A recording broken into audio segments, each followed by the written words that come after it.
This idea of stop celebrating false conclusions, right?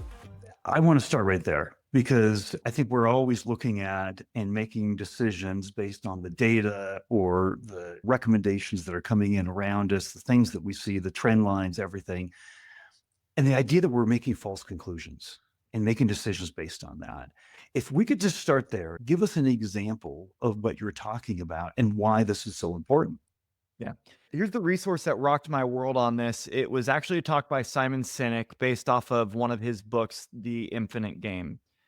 And in the talk and in his book, and there's actually a book that was written before that called Finite and Infinite Games, says in life there are two types of games that are always at play. Finite games where there are clear rules, there's a winner and a loser.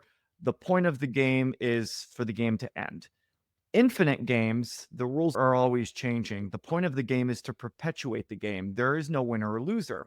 And if we think about what we do in contact centers and the things we measure in terms of success, we're playing an infinite game. And one of the examples that I give to your question is around quality assurance. Often I would struggle, and I still today talk with leaders who struggle with agents who are high performers. Hey, Steve always gets 100. And how do I continue to evolve and challenge Steve? And for Steve, how does Steve remain interested in the program? Because if I get 100%, what does that tell me? I've succeeded. I've won the game to the point of a false conclusion. I've arrived at this idea that I've done it. I've figured it out, but that's not the case. The next interaction, the score resets, the game continues. It's that type of misalignment with how we measure success, how we talk about, how we focus on performance improvement that's causing us to feel like things are really good when in a lot of cases they're not, or even if they're good right now, that is no insurance policy of it being good today, tomorrow, anytime in the future. So I want to play the game. Is this an example? So we're looked upon as cost centers more than value centers, right? That's a perception we want to break. And I want to get into that. But if we're looked upon as cost centers, then we're measured on how do we reduce costs. Therefore, our key KPIs are things like bringing down average handle time, right? How do we spend less time with the customers to save costs?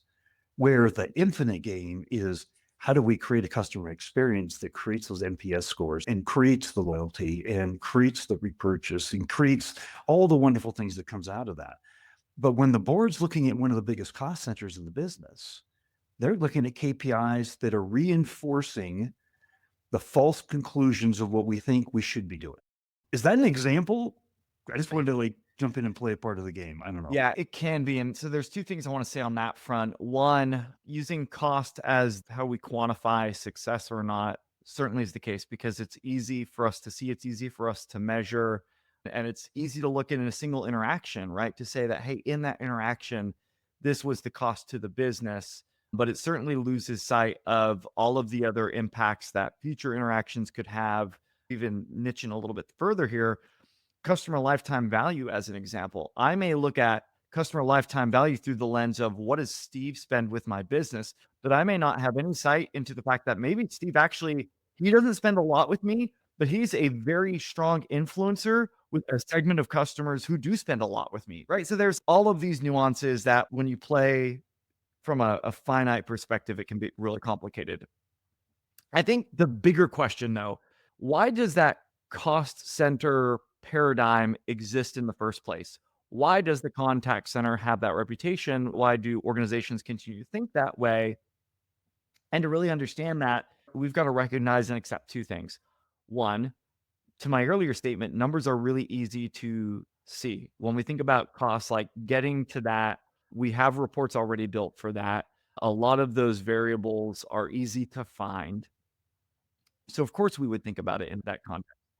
But the second piece is like this is the origin story of the contact center. Contact centers were first put into play because it recognized that when we pull resources together, we're more efficient. And I think that there's a lot that needs to happen for us to shift from our maybe origins, both from understanding the value that we can create, but also then shaking up some of the metrics that we're using to quantify success.